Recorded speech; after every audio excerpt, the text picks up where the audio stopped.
Good afternoon, everybody. It's a great pleasure to be here. I'm Alex, and that's Pete.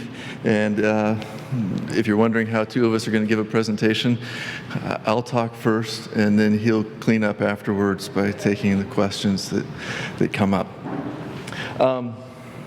It is really an honor to be here. When I heard I'd be speaking at the Clinton School, I went online and checked the program and discovered it's a very active program.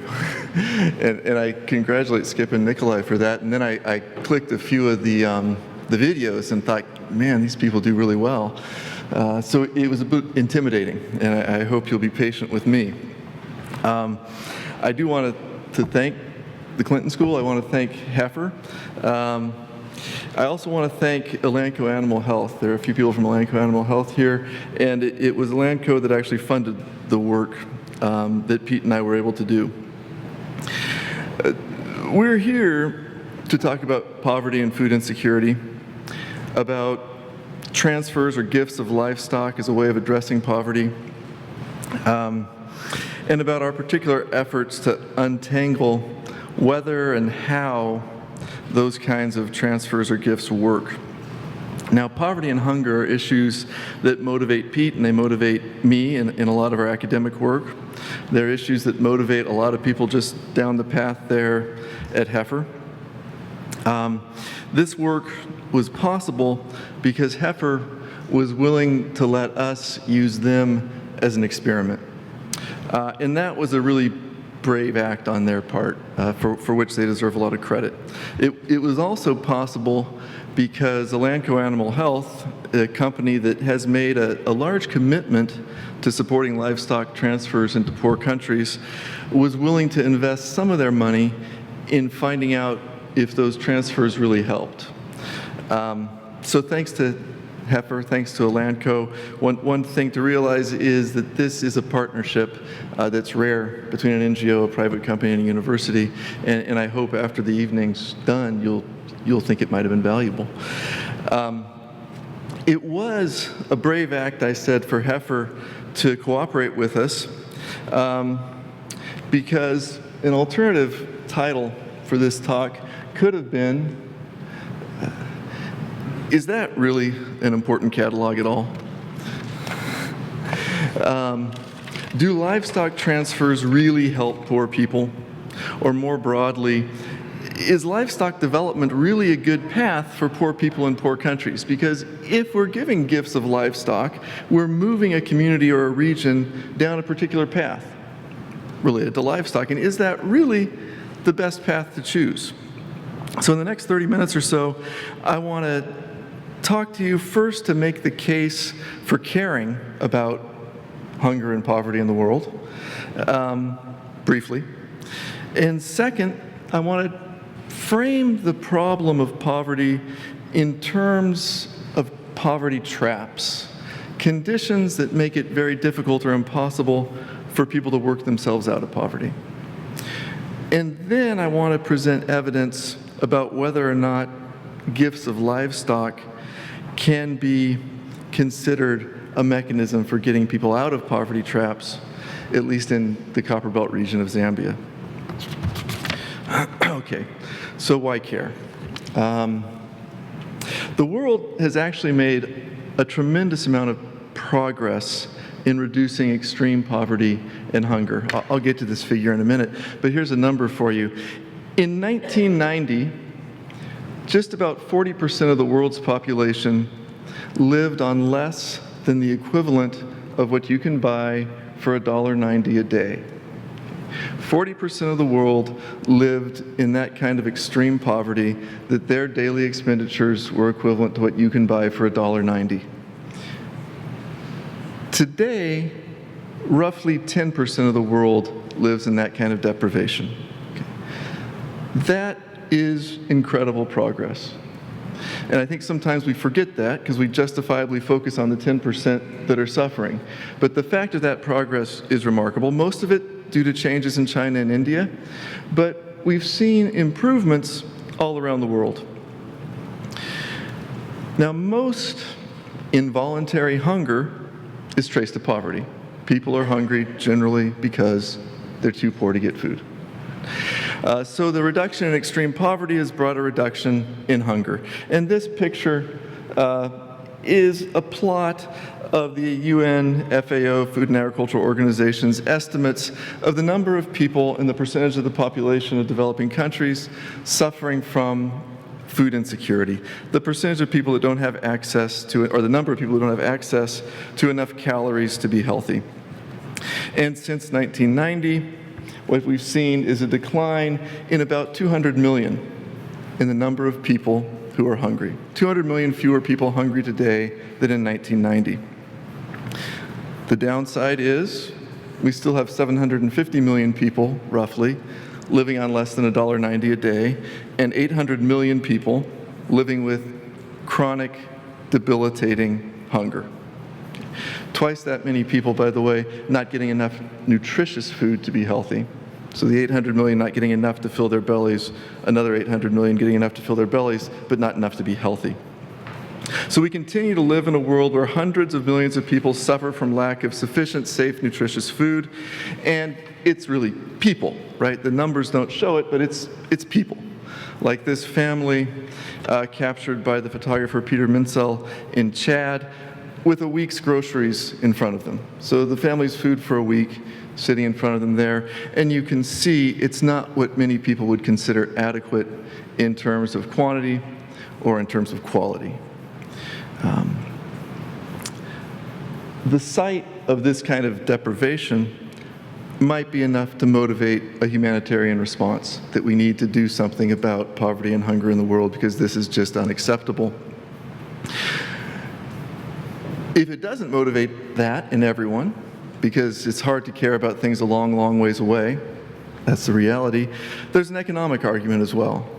Because people in extreme deprivation do not make very attractive trade partners. This is not a business proposition for the United States of America. But as poverty diminishes, consumption in low-income countries grows. It often grows quite rapidly. And that makes those populations very eager to engage in the markets. So we as a country have benefited significantly by poverty reduction abroad. That's where our markets for exports grow most rapidly, in many cases for many products. And so to the extent that trade policies allow products to enter, countries where poverty is being alleviated are growth markets for the United States. There's an economic interest in reducing poverty abroad. And of course, there's a security argument, right? Poverty and political instability are closely correlated. I don't want to sound like I'm blaming victims, but hungry people are angry people in places of extreme poverty or places of instability. And political instability in one place transmits very rapidly across borders and is a security issue globally. So there's humanitarian, there's economic, there's geopolitical reasons to be concerned with global poverty and food insecurity. And indeed, the international community has repeatedly committed itself to doing something about poverty and food insecurity. And progress has been made because of it. But recognizing the problem isn't the same thing as solving the problem.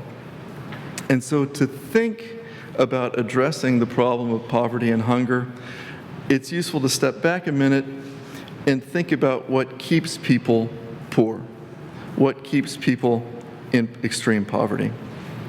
And that makes me turn to a conversation about poverty traps.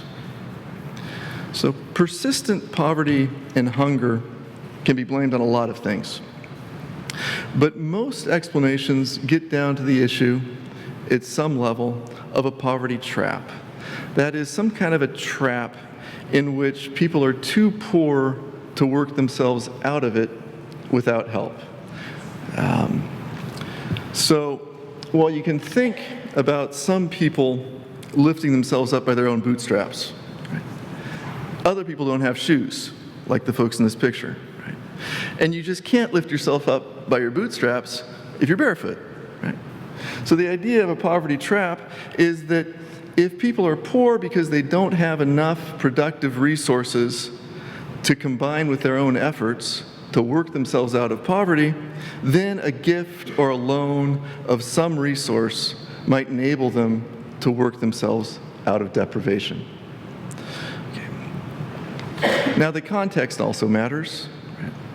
If you're given a given asset, it's likely to have more impact if you're in a country that's at peace, right? If you're in a country where there's good roads, if you're in a country where there's good education, if you're in a country where there's reliable rainfall, all those things will make it easier to use an asset to work yourself out of poverty. But regardless of the context, there's going to be some critical threshold of assets that you need. And if you're below that threshold, you're trapped.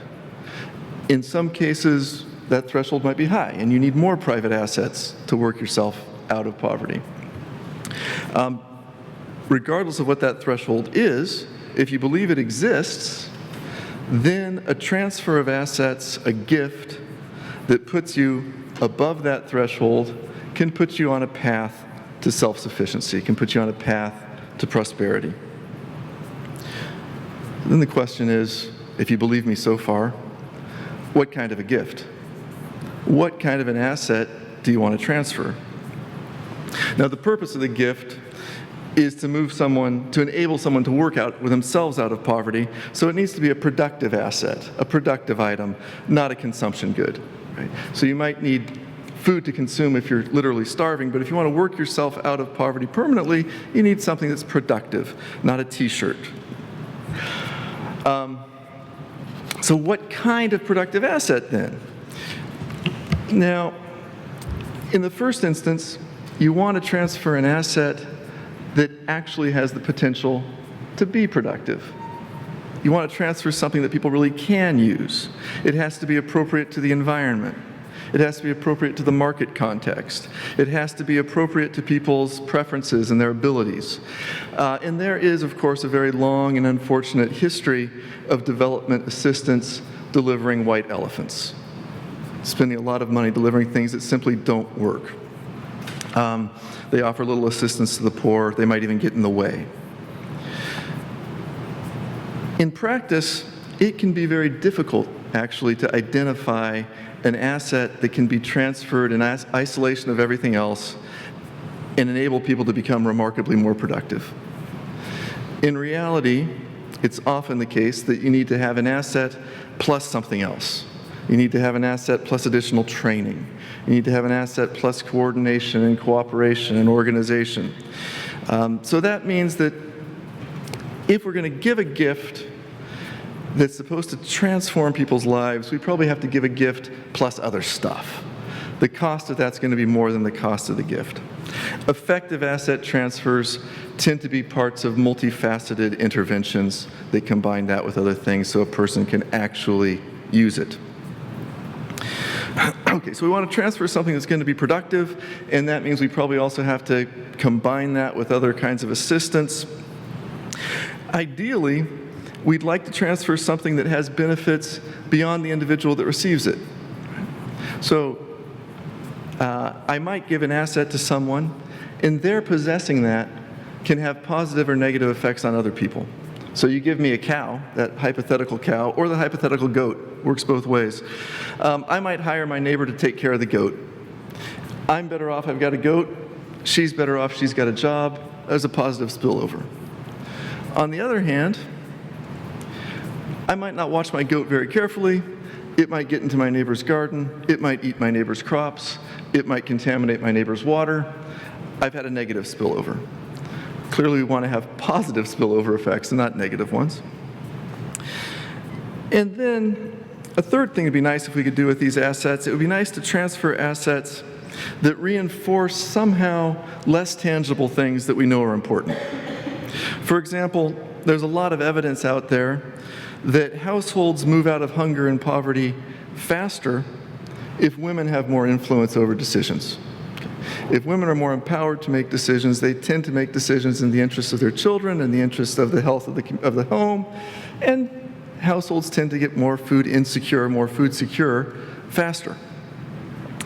So we might want to think about how can we make a gift that's actually going to reinforce women's empowerment rather than reinforce maybe a disadvantaged position they have. Right?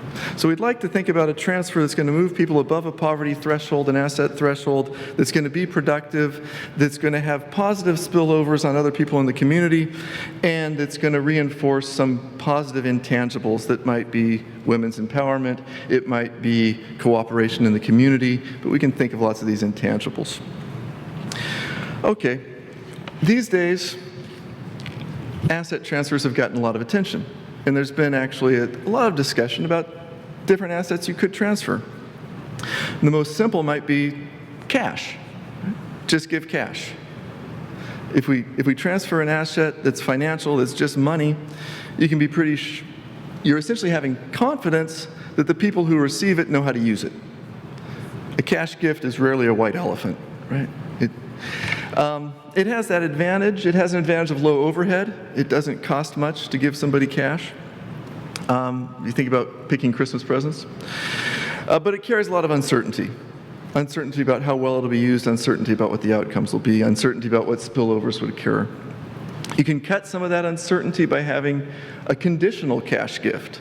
I'll give you money if you send your kids to school. That reduces some of that uncertainty, as I said, but we still don't know that people have the ability to use the liquidity well. We don't know that there's a good investment available. We really don't know if the money is going to be transformative. So finally, we can think about transferring a specific asset, and that's how we have the most control, really. So give a cow or a goat. A physical asset transfer tends to be a lot more expensive to implement than a cash transfer, right? It's cheaper to send cash than to send cows.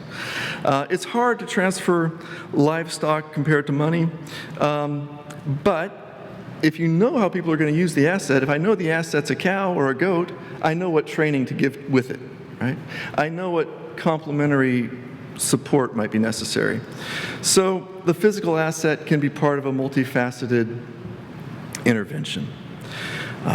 The transfer of a specific asset might also be targeted in a way to reinforce a woman's right, to reinforce community organization. It might be structured to reinforce some spillover effects that we want to have and to avoid some negative ones. So our research asks, does a livestock transfer actually help people escape poverty? And does livestock development contribute to the welfare of a community? So does a livestock asset transfer work? That might seem like a silly question right here, right? You've got lots of anecdotes. You've got lots of evidence that livestock assets help. It's nice to get a gift, right? Of course it helps. But the fact that the people in this picture are smiling doesn't actually prove that the gift was critical in moving them out of poverty and hunger. Right? I want you to think about a lady I met in Zambia. Her name's Mama Jele. And if you go to Ndola in the Copperbelt in Zambia, and if you go to the Heifer International office there, the Heifer Zambia office, and if you're lucky, they'll probably introduce you to Mama Jele, because she's a really interesting person, right? About 15 years ago, she was destitute. Her husband had died recently, left her widowed. She lost her source of income. She lost a lot of her assets because he owned them and she really couldn't claim them. She had 2 daughters that she hoped would take care of her. They both died of HIV/AIDS. So now she has no assets, no income, and orphans to take care of because she has grandchildren living with her who are school-aged. She has very little, but she hears about Heifer. She hears there's this organization, Heifer, which will give people animals if they form groups and apply. So she gets together with a group of women in her community. They apply to Heifer International. Heifer evaluates them for the coherence of the group, for the neediness of the individuals that form it, and they decide that these members can receive animals. And so they're given indigenous cattle, robust cattle that don't need to be cared for too carefully, but produce some milk. It turns out she's very good at managing livestock. It turns out she's very good at organizing groups. It turns out she's very good at running a business. And today, she operates a large herd of cattle. She manages a large dairy cooperative, assembling milk from a lot of other dairy people. And she's become the first female board member in the Zambia National Farmers Union, which is a very large and politically and economically significant organization in Zambia. She's formidable.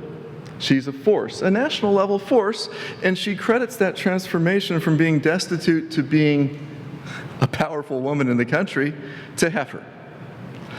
She says it's Heifer. I'm not sure. And the reason I'm not sure is because she is a remarkable woman, right? So was it Heifer or was it Mama Jele that enabled this transformation, right? If you ask me, if Mama Jele had found herself penniless in Little Rock in 1998, she would be a vice president of Walmart today. Okay. She's amazing, right? And Heifer looks for amazing people, right? Okay, so to know whether it was the livestock that helped, whether it was the cow that helped and made this transformation possible, we need to go back in time 15 years. And we need to not give Mama Jele the cows, right? And then we need to see what happens to her. So Pete and I went back in time. No, please. We can't do that. But with the cooperation from Heifer and with the support from Elanco, we're able to do something similar. Okay. We've been able to work with Heifer to create an experiment in which we can monitor groups of people who are very similar in need and very similar in motivation and ability, like Mama Jele, but who receive different levels of support. And that kind of experiment lets us measure with certain confidence and certain quantitative rigor what is attributable to receiving the gift and what's attributable to just being amazing. So in Heifer Zambia, people who are interested in Heifer form groups and apply as a group to get support, just like Mama Jele did. Now this group structure ensures that there's a local support system for a recipient of an animal, but it also ensures that people screen each other, so they're going to be similar. If I'm forming a group and I get up early in the morning and work hard, you can be sure I'm only going to form a group with people who get up early in the morning and work hard, right? That kind of screening allows us to be sure that everybody in the group is similarly motivated, similarly able. And then Heifer makes sure they're similarly in need. Now, when a group gets selected by Heifer, only a subset of the members receive an animal initially. Because there's only so many animals that go around. So these original recipients receive a pregnant animal, and they're required to pass on the first female offspring to some other member of their group. So there's original recipients that get a pregnant animal from Heifer. There's other members of the group that we'll call pass on the gift recipients, POGs, who get the offspring from those original gifts. Unfortunately, limited resources mean that some groups have to wait. So there's some groups that are eligible, that have a need, that have a capacity, but Heifer simply doesn't have enough capacity to give them the animals. So as a result, we can identify these prospective beneficiaries, people who are in line in their communities to receive an animal, but they're not receiving it yet. They're future recipients. And I can use, and Pete can use, these future recipients as a control group. And we can see what happens to them over time and compare them to the originals. All right. So given this structure, we've got three groups of people, all of whom are interested, all of whom are eligible, all of whom are able, but they don't all get the same support. The originals, they receive training and livestock right off the bat. We can call that full treatment, original recipients. These pass on the gift, POG recipients, they're future recipients, but they're getting some things immediately. They're getting training from the beginning. They get any spillover effects from their neighbors having animals, right? So if there's a benefit to your neighbor having an animal, the POG gets it. If there's a cost imposed on you by your neighbor having an animal, The POG feels it. And then there's these perspectives, these future recipients. They're in different communities, so they're not going to feel any spillover effects, and they're not going to feel any direct effects because they're not getting the animals yet. We can use this variation in treatment to create an experiment, and that's what we do. We look at how outcomes that we're interested in change across these three groups over time. Outcomes we're interested in things like consumption, how much money you get to spend a day, your diet, what's your dietary composition, how diverse is it, how much milk do you drink, how much corn do you eat, but also things like decision making in the household. Are women making more decisions after the treatment than before the treatment? Or men, for that matter. We can measure impact in this way because we have information on all of these households, the originals, the perspectives, the pass on the gifts, starting at the time they first received animals in January 2012, and continuing at intervals ever since then. So now we've had 5 follow-up rounds. Okay, so before I show you results, it's probably useful for me to just mention a couple things about the program that these people were able to participate in or not able to participate in. The first thing is people get services prior to training. Get services of training prior to receiving the gift. They get training in community organization. They get training in business management. They get training in gender awareness. And these are things that the POGs and the originals both receive. Okay, so the POGs get some treatment. Second thing to know is that there are big commitments of sweat equity on the part of the recipients. The beneficiaries who are receiving animals have to invest in creating pens, they have to invest in creating shelters, they have to do a lot of work. Third thing to note is that most of the groups that apply to Heifer Zambia are women's groups. Women get organized. But Heifer Zambia doesn't work just with women. In fact, it insists that husbands, if there are husbands, or whatever adult male might be present, participates as well. So all the training is jointly involving women and men. Fourth thing, we're watching Heifer work in a series of different villages, different communities. Each of these communities has different resources. Resources in terms of water availability, in terms of land availability, in terms of access to roads. And so in each case, Heifer picks an animal to donate that's appropriate for that specific context. So in one area, it's dairy cattle. In another area, it's draft cattle, cattle basically for power. In another area, it's goats, meat goats. In every case, the gift is a pregnant animal of that type. And finally, you should know that the Copperbelt province in Zambia, the area where we're working, has suffered from an economic transformation in mining. At one time, most of the people in this area were involved in mining. Most of the household income came from mining. There's been a lot of reduction in mining employment. And so a lot of people were recently unemployed and recently going back into farming. What that meant was we had a situation where there are a lot of farms, small-scale farms, very small-scale farms, that are suitable for livestock, but very few livestock in the region. So people had land, but no cattle. Very few goats, maybe a few chickens. For researchers, that's great, because that gives us an experiment. There were no animals, now Heifer donates animals. What happens? That's our interest. Okay, what do we find out? Well, here's an image to show you a training. I threw this image in there.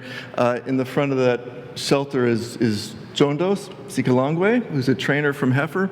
You'll notice a lot of women in the front of the room, right? And a lot of men in the back of the room. I'm just trying to confirm. Everybody's involved. Okay. What happened? Well, I'm going to just give you some numbers. 12 months after the gift of the training, households had experienced 25% growth in consumption expenditures that's attributed to the treatment. All right. So comparing the people who got the animals to people who are basically just like them but didn't get the animals. We have 25% higher consumption expenditures among the original recipients than among the prospectives, or the POGs for that matter, within 12 months. Actually, that emerged within 6 months, but it's sustained for 12 months, it's sustained for 18 months. So they've got 25% more to spend every day. What does that mean? Well, they started out at $1 a day per person in these households. So it means 25 cents. 25 cents more per person among those treated. And the question that comes to my mind is, what can you do with 25 cents? Is that enough to change people's lives? Well, 25 cents, it turns out, is a lot. 25 cents per person per day. We're in a baseline situation where people are spending $1 a day, over half of that on food. And the food they're eating is basically cornmeal porridge with a lot of vegetable oil on it to fill you up, maybe some greens, about once a week milk, about once a week meat or chicken, about once a week beans. 25 cents a day means, well, eating meat twice a week. That was one measurable transformation. If you received dairy cows, it means drinking milk every day, a lot of it. But even if you didn't have a dairy cow, it turned out to be drinking milk twice a week more frequently. It means enjoying rice sometimes instead of cornmeal mush every day.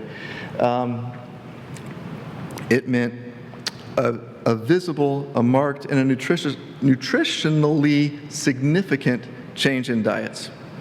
Changes that are having impact on health, or at least nutritional health. There are changes in the way people feel. So if you ask people just, do you feel more food secure? About 50% more likely to say, I feel good about what I can feed my family. I feel good about the amount of income I have. What's remarkable, 36 months later, the growth is even greater, and people have even greater consumption expenditures. And if we look at their vulnerability, we predict how likely are you to fall into poverty. There's a 48% reduction in the chance of falling back into poverty among the recipients. That reduction is because they have so many assets that they can weather shocks that other people can't weather. Okay. So we can say all of this because we can compare them to a control group. Everything I say is compared to other households who are similar to these people in every way that we can measure, in ways that we can't observe, but we trust them for being able to observe it, issues of motivation and such. And we see these differences. For those POGs, it takes longer, but after about 3 years, we see many of the same effects to a slightly smaller degree. Now, that's the direct effects that we wanted to see, a productive asset making a change, and it does. What about the spillover effects? Do we see any of those? Well, we wondered, we've got all these cows walking around, what's happening to the water quality, and what's happening to diarrheal disease, things like that might go wrong. No evidence, no problems appearing in our data. Any crop damage or problems like that? No, these animals are kept in close confinement and close care, nothing like that. What we do see is a lot more milk in the community. And so the price of milk falling, and milk gifts all over the place. And so people who never received an animal are consuming more milk. Their diets have improved. In fact, a tripling of the frequency of milk consumption for our POGs after about a year or 18 months.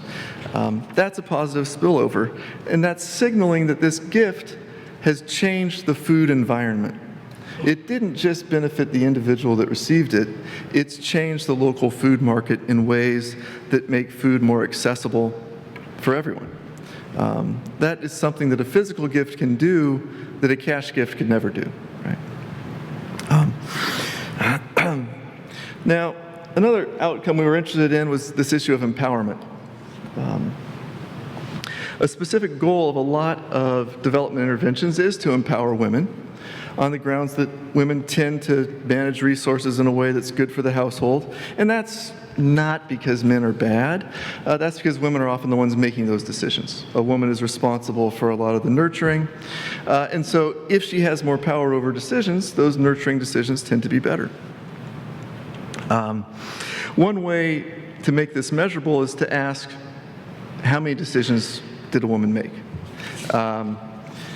And so that's what we did. We go through a list of 55 questions about who made the decision over what crop to plant here, who made the decision over which kid goes to school, who made the decision over whether we slaughter a chicken, who makes the decision over so on and so forth. I don't need to give you all 55.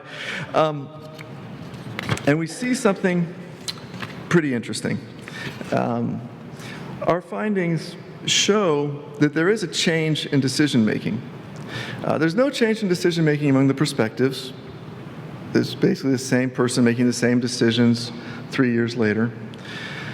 There's very little change in decision-making among the POGs, but there's a very clear change in decision-making among the original recipients. But that change isn't what we expected. The change is a decline in the decisions that women make independently, and a decline in the decisions that men make independently, and an increase in the decisions that people make jointly.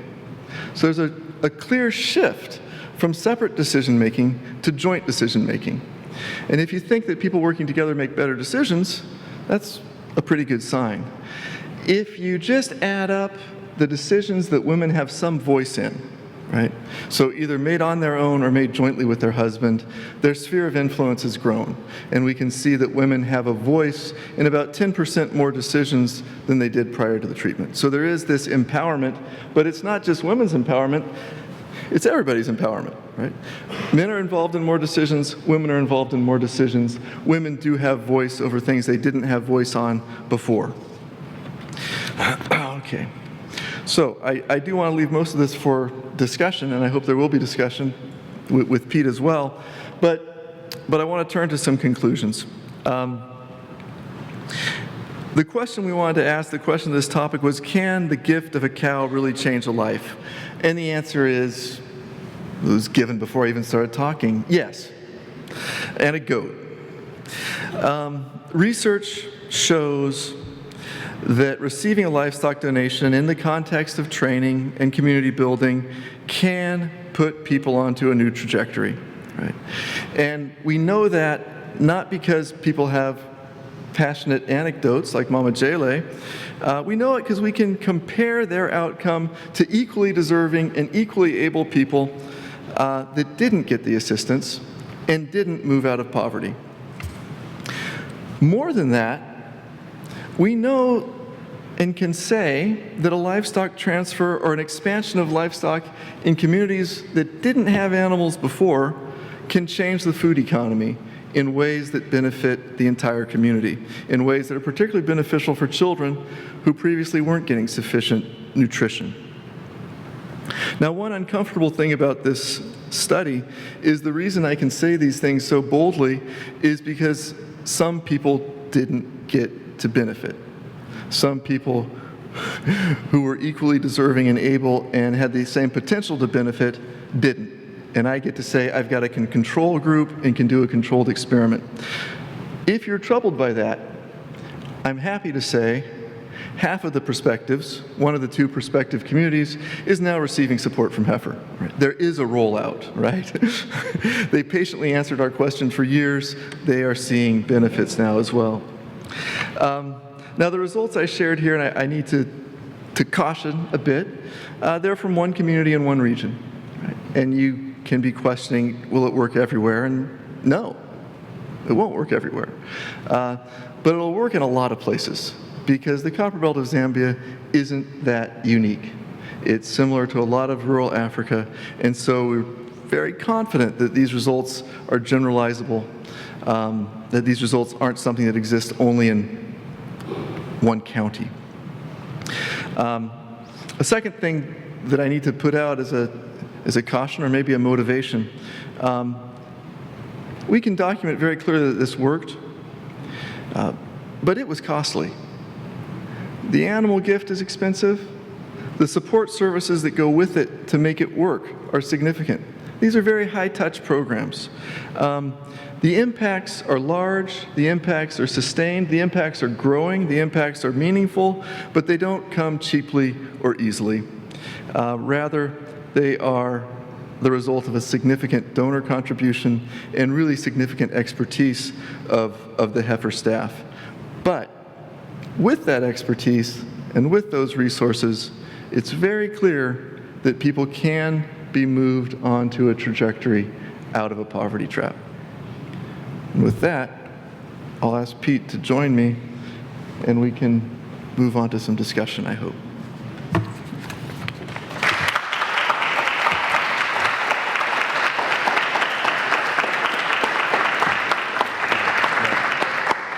And so we're going to take questions. Is that right? I hope so. Perfect. Yeah. All right. Thank you all. That's very good. All right. Question, and wait for the microphone to come. Oh, it's working? Okay. I wanted to go back to what you said sort of in the middle of your presentation about giving liquidity or just kind of direct cash, and talking about being spent more on commodities than capital, effectively. Well, I was kind of wondering, is that the result of trying that and having negative experience, or is that the reason, the fact that that is something that could happen or a risk, why it's not done? I want to know kind of what's the more present factor there. Cash transfers are done. They are done, and they're very popular. And there's a lot of evidence that they can work. What's more a question is, well, what do I mean by they work, right? But there's evidence that they work well in some cases, and there's evidence they don't work so well in other cases. It's a very popular approach, and you can even think of micro-lending as something in that direction, right? It's cash, you have to pay it back, but it's cash. I think there's probably a lot of questions about the details, and when I say just give cash, rarely are these helicopter drops, right? Usually it's also in the context of business training and some investment support, and I think it tends to work better when there's more intentionality. Okay. All right. Other questions? Any other questions? Oh yeah, there's hands right here. Right here at the back here. Hi, I'm Chelsea. I'm a class 12 student. Thank you guys for coming. I was curious, the workshops that you mentioned, I was curious, one, about the pedagogy, like what in particular are you teaching, and then how frequently are these workshops happening? Are they only before they receive the gift, or can you guys even answer that question? Thank you. You'd better answer if you asked somebody down the walk there at Heifer, because we weren't doing the trainings. Yeah. We drop in on these folks every 6 months and launch a survey to ask them what happened. But actually, to be very clear, the University of Illinois is sort of arm's length from the implementation. Heifer was kind enough to tell us who was getting treatment so that we could design our experiment, but we are not involved in delivery of the program. We need to be informed enough about the program to understand it well enough to do the research. And so now you're quizzing me about whether I'm well enough informed about the program. Training begins after they're identified and before they're receiving an animal, but when Heifer knows they're going to receive an animal, right? So there's a period of time for our perspectives where they've been screened and they've been selected that they should receive an animal if resources emerge, but resources haven't emerged yet. There's another category you can think of where someone's been selected to receive animals and resources are identified so we know the animals will be there, and their training begins before the animal's delivered. I want to say monthly visits. Kenny, am I right or wrong to say that? Yeah, it depends on the program, it depends on the input, it depends on project development and all that. I'm sure a lot of it depends on context, and Heifer is very careful about context. But Pete. Yeah, and when you think about it, in what Alex was saying earlier about this kind of being a heavy asset sort of scheme, meaning that there's a lot to it, both technically, training in terms of cattle management, construction, but also a lot of social organizing, running a meeting, keeping books. So there's an extensive run-up to assure that the cattle will be well cared for, and there's a likelihood of success. So there's a lot of training that goes on, and that's very critical as opposed to, say, the cash, which probably is much more efficient in terms of the cost to set up and operate the program. Okay, Kristen, you had a question. Hi, I'm Kristen Alexander. I'm a second-year student here at the Clinton School. Thank you so much for sharing this with us. I'm curious about the control group a little bit more. There wasn't significant movement, but I mean, was there movement in any of the categories? Can you tell us about that? Yeah, so there were 5 communities, and they're all spatially, we could put it up, but spatially separate. And so there isn't movement between one community and another or among the 5. 3 of them received livestock. One of them received dairy cattle, one of them received meat goats, and one of them received draft. And the other 2 were sitting there wondering, when's our turn? And so in terms of the program, then Alex, as he mentioned, eventually when there's a limited amount of cattle, so there's a limited amount of cattle, let's say dairy cattle, within a community. Not everyone in the group gets a cow. That's why you have to pass on the gifts. And then there are a limited number of cattle for the other 2 communities who are sitting there waiting. So that's how it's structured. But you were asking, did they change? The perspectives also had improvements. Oh, you're talking about the response. The answers to the questions. Oh, in terms of the response. And change in their financial stability or whatnot. Excuse me, Marissa. Yeah. So, and this is an important point, is if you think about the period that we were in, we started in 2012, many countries in the region were growing and had high growth rates. And so this is the Mama Jele, are people doing better? Are the perspectives doing better? And how do we isolate them? And so that's what we're able, in our approach, our differences approach, we're able to take that out. So we can see that this is a pure livestock effect. But yes, they do rise. But others in Zambia or Zimbabwe, other areas, people were improving at the same time. And that's very important when you do this kind of work, to be able to remove that. So the effects I was showing, that 25%, is above what the perspectives impact was. So the perspectives may have gotten 15% better, these other guys 40% better, and this is the difference between them. Nick, you got a question back here? Hi, my name is Nick Schiffer, and I'm a visiting fellow here and a journalist, although not here as a journalist, but I will take the time to say I'm a journalist because I'm going to ask 2 questions, as most journalists do. One is, you've talked about proving whether the asset is productive, effectively. Were you able to, or have other people been able to create ways to determine the level of productivity of different assets? You basically suggested you got lucky that you had this control group. How can you create control groups when you are comparing assets? And then 2, this may be beyond both of your scopes, but you started by talking about how to make people care about places far away. How much how important is that? And what role does convincing, whether it's the media or local politicians or donors, to care about these kinds of things, and perhaps connected to your work, does this help make people care? Which one you want to? I'll take the first one, you take the second one. Actually, one of the things we were excited to do here was to compare 3 different gifts, right? Because we could look at 3 different kinds of animals. And that helped us in a couple ways. One thing, it helped us to sort out the mechanism through which these effects are happening. So some people received a dairy cow, it makes milk, no surprise, they're drinking more milk. Some people received draft animals, and they're using those animals to earn money by plowing other people's fields and hauling things around. Any impact that they're experiencing in terms of change in diet, in terms of income, is from a very different mechanism.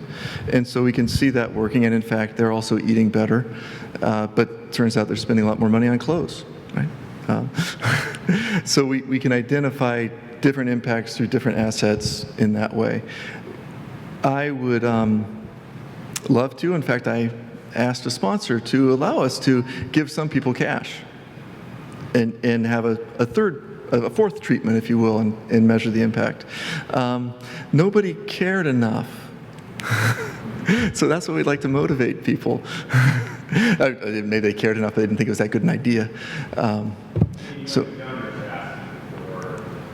I mean, to construct an experiment as a researcher in which some people receive cash, some people receive cows, some people receive goats, some people receive a waiting period. Other people are doing work along those lines, so people are asking that question and trying to sort it out. And the motivation question. Yeah. But it's an interesting question, and I know just on a personal note, wondered within the University of Illinois about the commitment of students. I'm an ex-Peace Corps volunteer. I'm hardwired in this area. I think this is critical across a number of fronts. I think it's just the ethical thing to do, to care about 1.x billion people who don't have adequate food to consume and so forth. So I kind of have to take myself out of the data and say, I'm just kind of hardwired that way, and I couldn't see it any other way. We do know that there are, lots of issues, lots of important objectives out there, concerns, and so forth. I think hopefully people are recognizing that it is very much a global community, and that social unrest and national security and so forth are very much connected to poverty. And I might say we have a moral obligation, but we probably also have a strategic obligation as well to address this. So hopefully people realize that we aren't an island anymore, and that very much working on these issues and figuring out how to get individuals productive so that they themselves can get themselves out of the poverty trap is really, really essential. And the benefits to all of us on the planet are immense. And to sit by and hope it goes away, or assume it's going to go away, or that some other person's problem, these are traps. I mean, a person, you just feel damn lucky you're born here, and those kids got born there, and that was just chance. And so that's certainly how I look at it. We've got. I think things have happened, like the passing of the Global Food Security Act, that creates an avenue for more resources to have a difference, and that only happens if people care. We've got time for one more question, and Mr. Ambassador, it's yours. Thanks. Full disclosure, I had the good luck to serve as the American ambassador in Malawi when USAID was sponsoring, in partnership with Land O'Lakes, a very similar effort on the Malawian side. I had a whole bunch of program questions that I don't think I'll ask you, but I would like to ask you a question about your results, and I may have a follow-up once you answer it. You measured consumption expenditure. Your key measure of poverty is a household living on figure, $1.90 a day. When you did that comparison, where did that money come from? The consumption expenditure money, where did it come from? First of all, that's the value of consumption. It includes home production. So we say expenditure, but actually we're counting things that are produced on farm and consumed on farm within expenditure. So you're asking me, where does the money to buy those things come from? Yeah. Or where's the 25% to 100% that you showed on your slide? Where'd it come from? I mean, is that all the value of the produce of the cow, or is there some cash in there somewhere? Oh, there's cash in there as well. Right. So, But be a little, where did it come from? What was the economic activity that produced it? There's, well. yes, I mean, so what's nice, again, looking at the 3 treatments, obviously the draft is all cash, so you're doing that as a service. So now you've created this service, you have cash income from that. And then the meat goats, Zambians don't eat a lot of goat. They sell it, this is right on the border with the DRC, and so they're selling it in the marketplace up in the DRC, so there's that cash coming in. And there's some meat consumption as well that's counted as well. And then on the dairy side, you have a chilling station that they're selling into for part of it. I mean, the woman on the bicycle hauling to the chilling station. But you have your own production that Alex was mentioning that you're consuming as well. So those are the sources. And the other income sources in the area, these are small crop farmers, so a little bit of corn, maybe a few bags of corn being sold, maybe some tomatoes, a little bit of petty trade, very little other employment. Yeah, Right. and the change is what you just told you. Peter, Alex, thank you all very much for a very informative presentation.